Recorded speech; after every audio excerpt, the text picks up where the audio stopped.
kemuliaan hanya bagi-Mu. Kemuliaan hanya bagi-Mu. Kemuliaan hanya bagi-Mu Tuhan.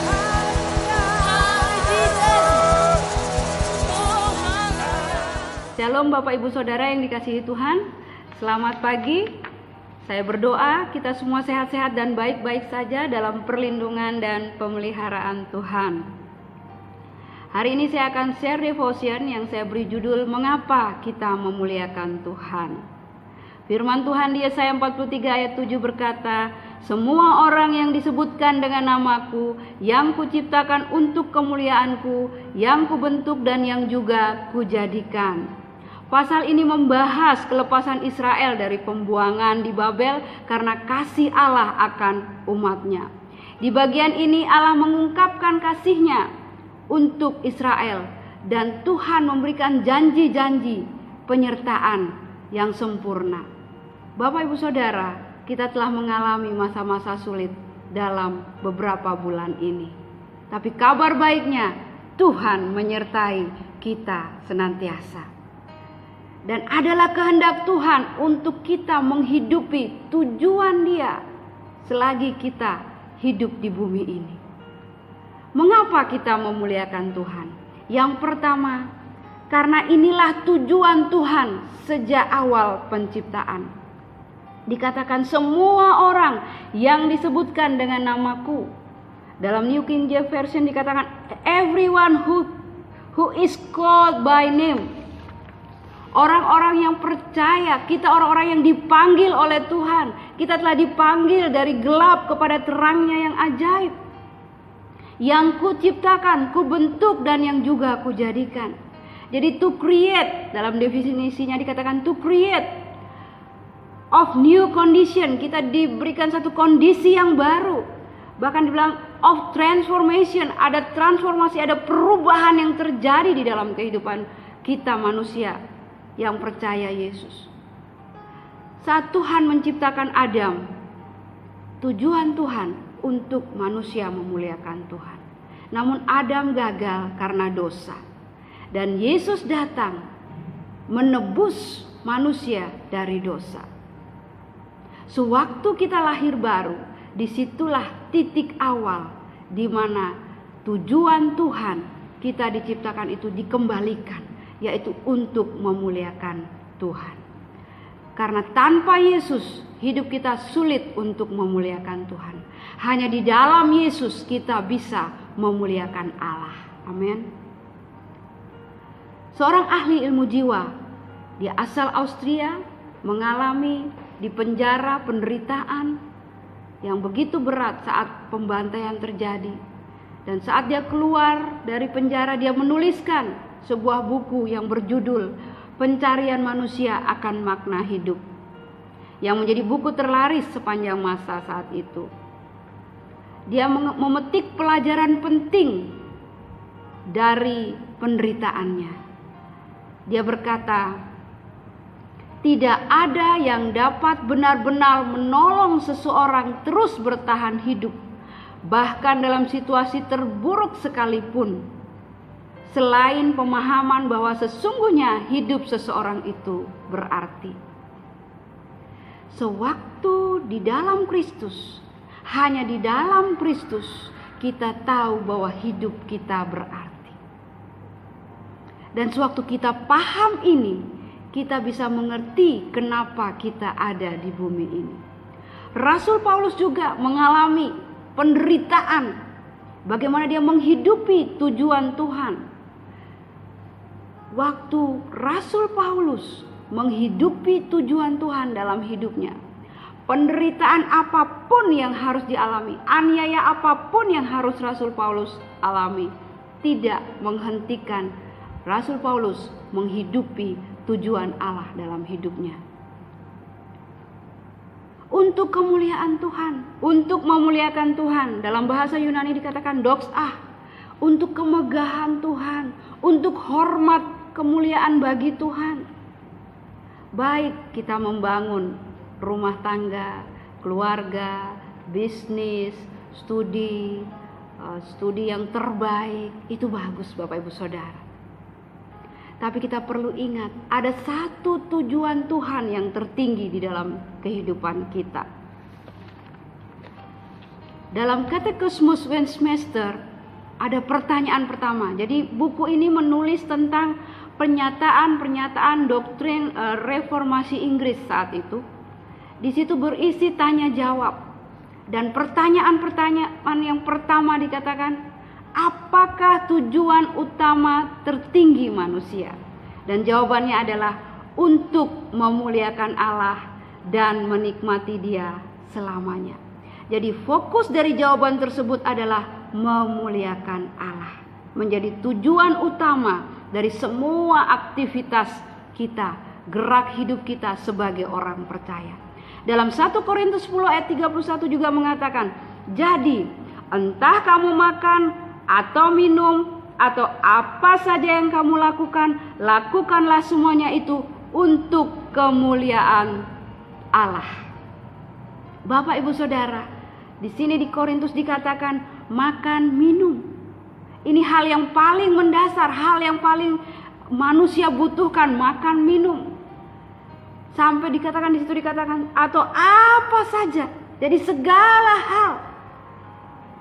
Baiklah kita melakukannya untuk kemuliaan Allah. Apakah sewaktu kita studi sebagai mahasiswa, kita kuliah, Tuhan dimuliakan? Apakah kita sebagai pekerja, Tuhan dimuliakan? Apakah kita sebagai pembisnis, Tuhan dimuliakan di situ? Apakah kita sebagai ibu rumah tangga, Tuhan dimuliakan di situ? Apakah sewaktu kita memuridkan, Tuhan dimuliakan? Apakah sewaktu kita menginjili, Tuhan yang dimuliakan? Atau diri kita sendiri yang dimuliakan? Kehendak Allah, biarlah nama Tuhan yang dimuliakan. Hidup kita untuk memuliakan Dia. Amin. Sewaktu kita fokus pada tujuan awal Tuhan menciptakan kita, hal tersebut akan membuat kita bisa hidup untuk tujuannya, yaitu untuk memuliakan Tuhan. Ada banyak kesaksian kehidupan orang-orang yang memegang tujuan Tuhan untuk memuliakan Tuhan di situasi apapun. Saya punya satu contoh, contoh yang bisa saya bagikan, yang saya kenal, yaitu pemimpin kami, Pastor Daddy Ndun. Saya mengenal beliau sejak beliau belum menikah. Saya melihat bagaimana hidup beliau mengasihi Tuhan, hidup beliau melayani Tuhan. Beliau mengalami masa-masa sulit, musim berganti musim, keadaan sulit beliau lalui. Tapi saya melihat bagaimana hidup beliau tidak dihentikan dengan keadaan sulit itu.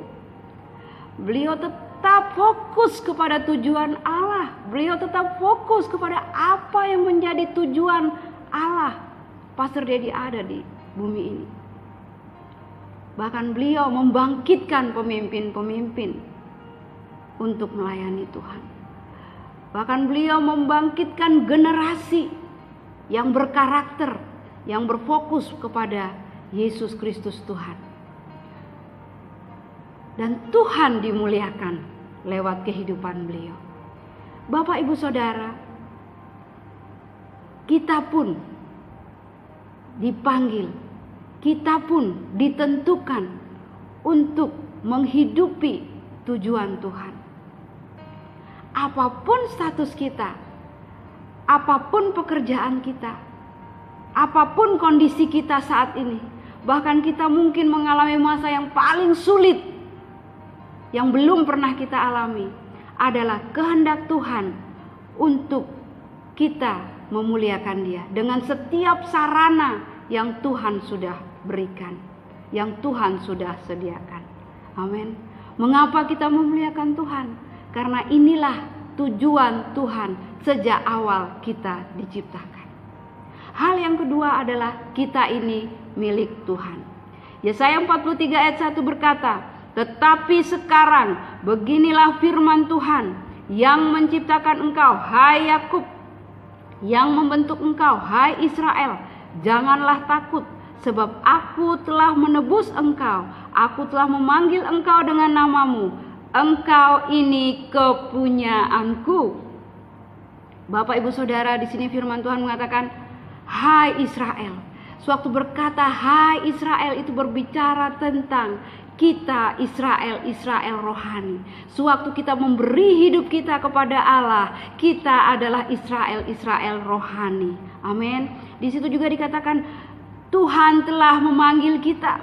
Tuhan telah memanggil setiap nama Bapak Ibu Saudara. Tuhan mengenal setiap nama Bapak Ibu Saudara dan saya. Tuhan kenal dan Tuhan tahu. Dan kita ini kepunyaan Dia. 1 Korintus 6 ayat 20 berkata, sebab kamu telah dibeli dan harganya telah lunas dibayar. Karena itu muliakanlah Allah dengan tubuhmu. Alasan mengapa kita memuliakan Tuhan, kita perlu selalu ingat bahwa kita yang percaya Yesus Tuhan adalah orang-orang yang telah dibeli dengan harga yang lunas dibayar. Orang-orang yang telah dipanggil keluar dari gelap kepada terangnya yang ajaib. Kita yang hamba dosa, kita telah dibeli. Kita yang telah berhutang, kita telah dibeli dan harganya lunas dibayar melalui pengorbanan Yesus Kristus di kayu salib. Efesus 1 ayat 7 mengatakan, sebab di dalam Dia dan oleh darahnya kita beroleh penebusan, yaitu pengampunan dosa menurut kekayaan kasih karunia-Nya. Sewaktu kita ingat bahwa hidup kita ini telah dibeli dengan lunas, bahwa kita ini bukan milik kita lagi, bahwa kita ini milik Allah, itu akan mendorong kita, itu akan meneguhkan kita, itu akan membuat kita tetap melakukan apa yang Tuhan mau. Tujuan Dia kita ada di bumi ini. Amin Bapak Ibu Saudara. Ilustrasi seorang ayah dan anak. Dulu waktu saya tinggal di asrama TNI, karena rumah berdekatan, bila seorang anak melakukan sesuatu yang tidak baik, yang dipertanyakan adalah, itu anaknya siapa? Siapa bapaknya? Apabila anak itu berhasil atau anak itu bagus dan kebaikannya dikenal oleh orang-orang, diceritakan, pasti yang dipertanyakan itu anaknya siapa atau siapa bapaknya. Sama halnya dengan kita. Kita ini milik Allah. Dia Bapa kita di dalam Kristus Yesus. Kehendak Bapa untuk kita memuliakan Tuhan. Amin. Bahkan Rasul Paulus menulis, bagiku hidup adalah Kristus dan mati adalah keuntungan. Rasul Paulus sadar bahwa hidupnya adalah milik Kristus. Hidupnya telah dibeli dengan harga yang lunas dibayar. Setiap kali saya mengingat pengorbanan Yesus, setiap kali saya mengingat bahwa saya telah dibeli dengan harga yang lunas dibayar, bahwa saya ini milik Allah. Saya mengingat waktu satu saat di mana setelah saya mengikuti VLI, kita semua menyanyikan sebuah lagu. Ku persembahkan hidupku kepadamu Tuhan, untuk kemuliaan-Mu. Di situ saya dijamah oleh Tuhan. Saya menangis dan saya berkata, Tuhan, saya mau memberikan hidup saya untuk memuliakan Engkau. Jadi waktu saya mengalami masa sulit apapun, tekanan apapun, bahkan pencobaan apapun yang berusaha menarik saya dari panggilan atau tujuan Tuhan,